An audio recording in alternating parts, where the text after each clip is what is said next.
Il y a tellement d'hommes et de femmes qui ont permis la victoire alliée lors de la Seconde Guerre mondiale. Et quand on pense à tous ces gens, les images qui viennent à l'esprit sont celles de soldats au combat, sous la mitraille, de résistants dans leur maquis, de parachutistes qu'on déploie au-dessus de champs déserts au hasard de la nuit. Mais derrière ces héros, on évoque plus rarement ceux qui, à des postes, c'est vrai, nettement moins exposés, ont contribué quand même à leur manière à l'effort de guerre. Et c'est le cas de l'homme dont je vais vous parler, de cet homme a priori assez ordinaire qui s'appelle Clifton James.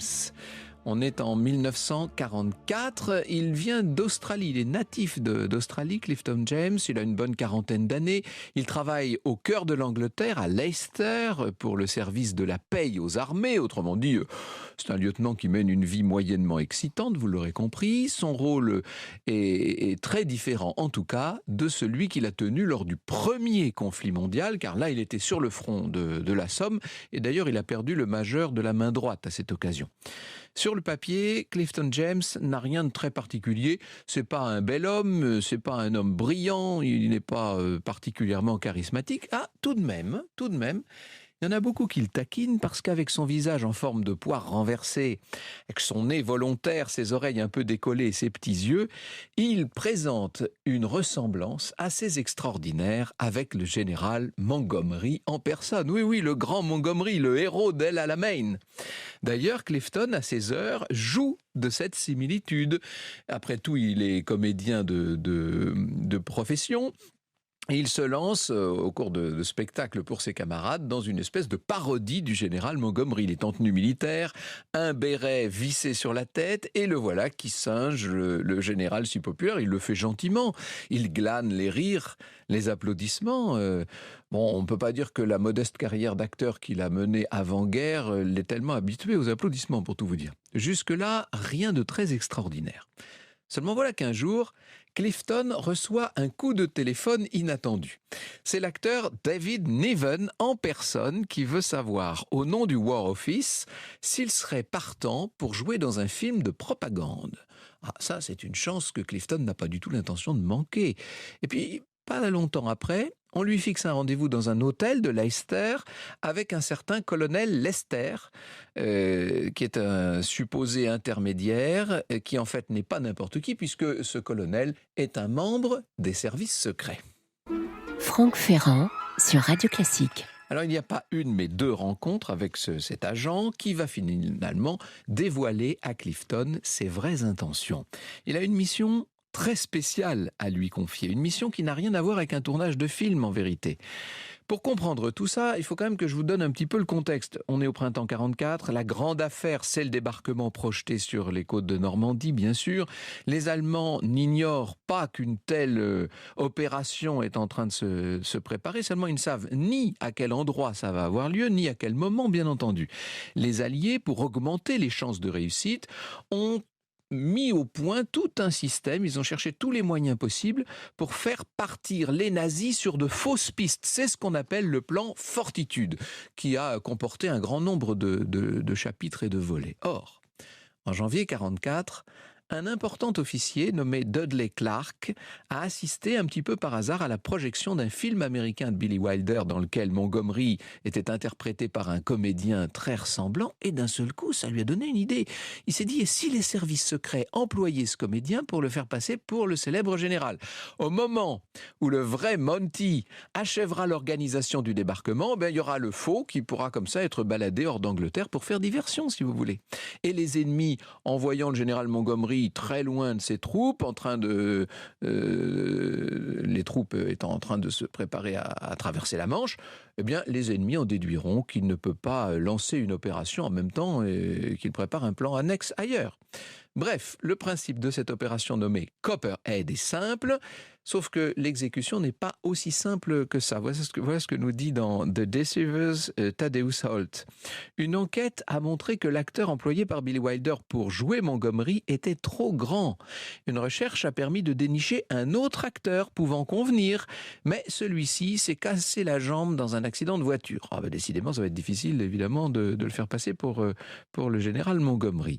C'est alors que des officiers repèrent une photo de Clifton James en train de de parodier Monty, une photo qui est parue dans un journal militaire. Alors, c'est vrai que ça n'est que le 3e choix, mais ça a l'air assez convaincant. C'est comme ça qu'on a contacté notre Clifton, et quand on lui a expliqué l'idée, d'abord, dans un premier temps, mais on peut se mettre à sa place, d'abord il a été effrayé. Et puis, il y a réfléchi, évidemment, et puis l'excitation l'a emporté, et il finit par accepter la mission. Dès lors, il va falloir le préparer, parce que entre imiter comme ça Monty pendant quelques minutes sur scène et puis être Monty devant toutes sortes de personnalités, c'est pas tout à fait le même travail, bien entendu. Clifton doit connaître le général dans son quotidien, il doit comprendre ce qui fait l'étoffe du grand homme. Certes, il a la tête de l'emploi, mais il n'a pas l'aura personnelle du grand général, évidemment. Alors on va tout organiser. Clifton se voit gratifié de coachs qui vont le guider et il va avoir le privilège de passer quelques jours aux côtés du véritable général pour l'observer, pour capter ses tics, sa façon d'être. Bref, le modeste Clifton James vient sans doute enfin de décrocher le rôle de sa vie.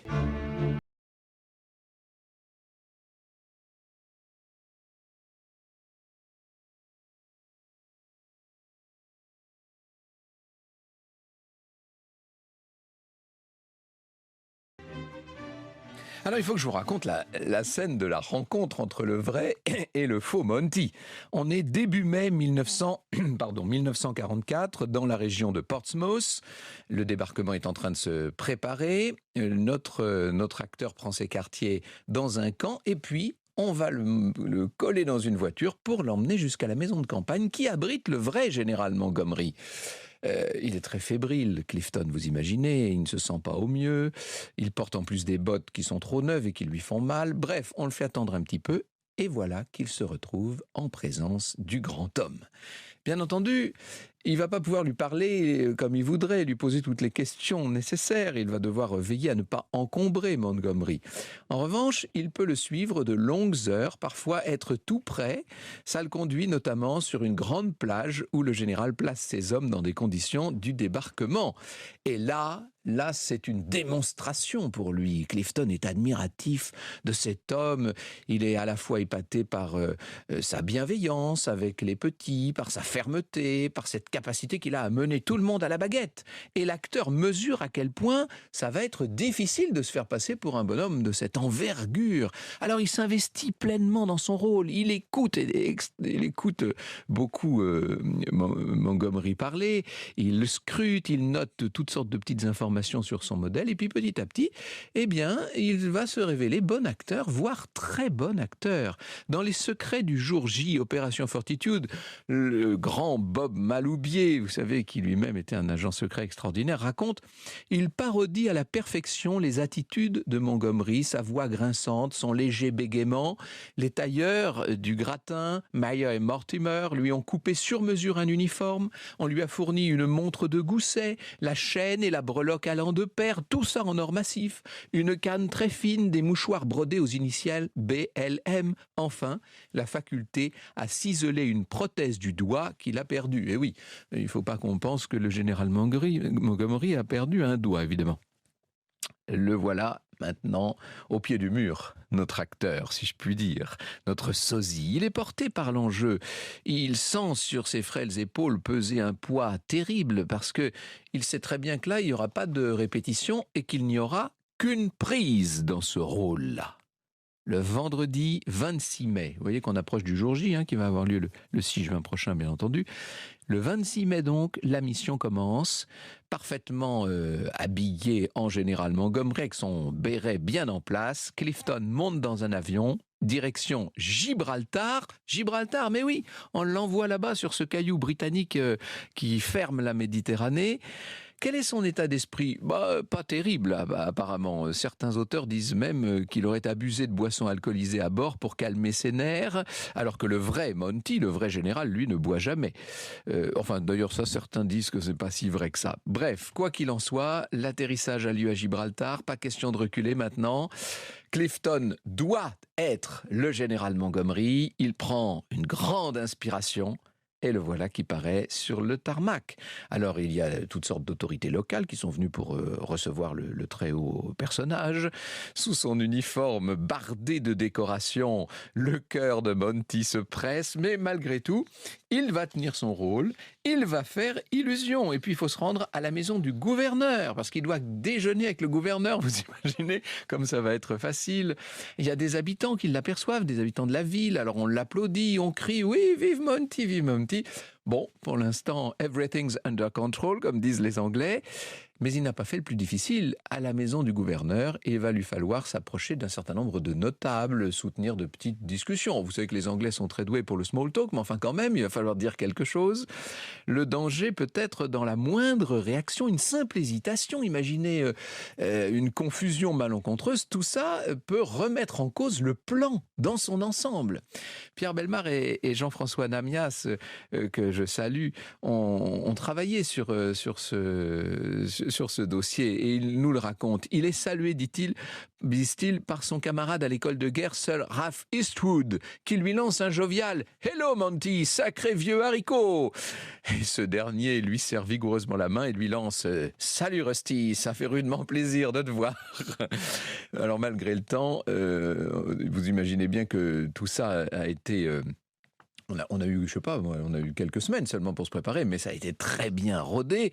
Les nazis ont sur place à Gibraltar des informateurs, est-ce que j'ai besoin de vous le dire? Et le faux Monty va jouer avec leurs nerfs. On le voit discuter très sérieusement avec Eastwood, en murmurant, ça semble être une question d'affaires sensibles. Le comédien a beau jeu de parler à peine trop fort d'un mystérieux plan 303. Alors là, aussitôt, les Allemands se disent, mais qu'est-ce que c'est que ce plan 303? On fait en sorte que, l'air de rien, Clifton croise un espion nazi, parce qu'on l'a repéré celui-là, on sait qu'il est à Gibraltar. Bref, la nouvelle de l'étrange déplacement de Montgomery circule, ça va durer que quelques heures, Clifton est vite reconduit à l'aéroport et on va l'emmener maintenant à Alger. Et dans l'avion, on le félicite pour la réussite de la première phase des opérations, seulement on l'avertit. Souvenez-vous que votre travail principal est de vous montrer de manière efficace et adaptée. Ça ressemble quand même à un avertissement, ça. Clifton ne doit pas se reposer sur ses lauriers. Il doit rester concentré. L'aventure continue. Le gros est pour demain. Franck Ferrand sur Radio Classique.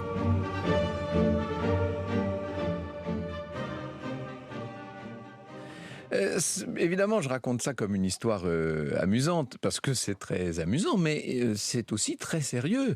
Il y a des enjeux qui sont colossaux. Le but, c'est de donner des sueurs froides à Hitler et à son état-major. C'est de faire en sorte que les Allemands partent sur une fausse piste. Et pour cet homme qui n'est qu'un comédien, vous l'avez compris, vous voyez un peu la responsabilité qu'on lui a fait endosser. Mais comme toujours dans les grandes circonstances, cet homme-là est porté par la foi qu'on a placée en lui. Il arrive maintenant à l'aéroport d'Alger. Allez, deuxième épisode, il va falloir continuer à jouer la comédie, avec là aussi un certain succès, si l'on en croit la réaction des badauds présents dans ce lieu très fréquenté qu'est l'aéroport d'Alger. C'est Clifton lui-même qui le racontera d'ailleurs. Nous avançâmes devant des personnes en train d'attendre, un groupe hétéroclite de Français, d'Arabes et de tout ce que la terre peut porter, jouant du coude pour apercevoir le grand Montgomery. On m'a présenté une voiture, superbe modèle américain. Nous avons quitté l'aéroport, les sirènes de moto hurlant de manière à nous ouvrir la voie. Ah, on se fait vite au jeu en même temps, hein. Les informateurs à la solde des Allemands ne vont pas manquer une seule miette de ce qui est un véritable spectacle parfaitement orchestré. Clifton leur donne quelques os à ronger et les autres se posent toutes sortes de questions. Mais que vient faire Monty à Alger? On le croyait en train de préparer un débarquement en Angleterre et le voilà en train de se promener en Afrique du Nord. Et pourquoi est-ce qu'il est dans cette grande maison à l'écart? Qui est dans la maison? Qui veut-il rencontrer? Et pour préparer quoi surtout? Vous imaginez que ça commence à carburer, si je puis dire, dans les crânes de tous les espions allemands qui sont là. On formule toutes sortes d'hypothèses, on commence à établir des rapports. Un officier britannique s'en amuse, évidemment. Il glisse à Clifton à la fin de cette séquence algéroise: je parie que vous leur avez causé un sacré mal de tête à Berlin. Et oui, c'est ça qui se passe, c'est qu'en fait, personne n'a douté un instant que c'était le vrai général Montgomery qui était en train de se promener à Gibraltar, puis à Alger, puis au Caire. Parce que le lendemain, on emmène notre acteur au Caire, où il est supposé stationner quelques jours incognito, comme s'il avait disparu. Alors pendant qu'il est en Égypte, le vrai Montgomery, en Angleterre, vit des moments décisifs, puisque ça y est, le 6 juin est arrivé, c'est le débarquement, c'est l'extraordinaire déferlement que je n'ai même pas besoin de vous raconter, bien sûr, cet immense flot d'hommes déversés sur les côtes normandes. Un nouveau front terrestre s'ouvre en Europe contre les forces nazies. La mission de Clifton, vous l'aurez bien compris, est tombée du même coup. Mais cette mission, il s'est montré parfaitement à sa hauteur. On peut dire que s'il a terminé la mission, c'est avec les honneurs. Mission accomplie, tout ça a été rondement mené. Franck Ferrand sur Radio Classique. Alors, quel bilan peut-on dresser de l'opération Copperhead ? Beaucoup de spécialistes, beaucoup d'historiens ont tendu à limiter sa portée. Et pourtant, il me semble qu'elle n'est pas tout à fait nulle. Je cite de nouveau Tadeusz Holt. Au niveau plus élevé que les services de renseignement, ça n'a pas affecté les plans allemands aux abords de la Manche. Rundstedt a même pu ne pas être tenu au courant des voyages de Montgomery. Mais l'opération a eu l'effet désiré dans le sud de la France. La Fremde Heere West, qui traite de l'espionnage dans l'ouest de l'Europe, suggérant que la visite de Montgomery pouvait indiquer des opérations contre cette région en plus de l'invasion principale. Bon, c'est pas extraordinaire, mais ça contribue à semer le trouble. Et il est possible, comme ça, que ça ait joué un rôle dans le déplacement d'une division blindée dans le sud de la France. Une division entière, vous avouerez que ça n'est quand même pas nul. Si c'est ça, et on peut dire que notre Clifton James a très bien agi et très bien joué son rôle. De plus, il est à noter que les hauts responsables de la Wehrmacht ne s'attendaient pas à une attaque le 6 juin. Rommel, par exemple, vous savez, Rommel qui était chargé d'organiser toute la défense des côtes de l'Atlantique, se trouvait, on le sait, j'ai eu l'occasion de vous le raconter il n'y a pas si longtemps, se trouvait en Allemagne au moment du débarquement.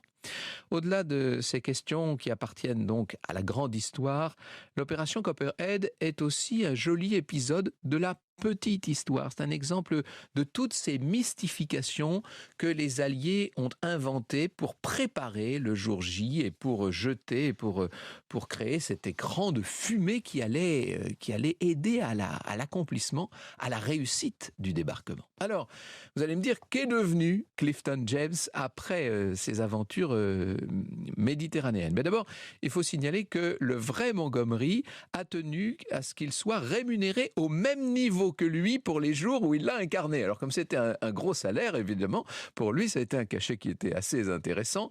Et c'est vrai qu'il avait, après tout, très bien joué son rôle de général en chef. Après la guerre, il a tenté de reprendre sa carrière d'acteur. Il a aussi écrit des articles. Il a même été jusqu'à écrire, enfin participer en tout cas à l'écriture d'un livre qui relatait l'opération Copperhead. Il a réinterprété également son rôle fétiche sur grand écran. Ah, ça c'était plus facile. Lorsque vous avez joué un rôle comme celui-là dans la vraie vie, ça devient relativement facile de l'interpréter à l'écran. Pas de quoi pour autant réaliser son rêve de devenir un grand acteur reconnu, mais après tout, avoir été un second rôle de l'histoire dont on parle tant et tant d'années après, je trouve que ça n'est déjà pas si mal. Franck Ferrand sur Radio Classique. Le chapitre que Bellemare et Namias consacrent au faux Monty commence par la fin de sa vie, et c'est une anecdote qui mérite d'être racontée, je les cite. Les deux brancardiers descendent comme ils peuvent l'escalier étroit d'un petit immeuble triste de Worthing, station balnéaire anglaise non loin de Brighton. Le malade qu'ils transportent a l'air bien mal en point. Il vivait seul, c'est la concierge qui a appelé l'hôpital. Elle était venue faire son ménage et l'a trouvé inconscient. Comme les brancardiers heurtent la rampe, le malade se redresse et crie d'une voix tonnante « Par Jupiter, faites attention, je suis le maréchal Montgomery, vicomte d'El Alamein !» Cet effort l'ayant épuisé, il retombe inanimé sur la civière, les brancardiers échangent des commentaires apitoyés. Le pauvre vieux, c'est à l'asile qu'il aurait fallu le conduire. Grâce à Dieu, Monty est bien vivant. Je l'ai vu hier à la télé. Monty est bien vivant en 1964, mais celui qui se prend pour lui est bien en train de mourir.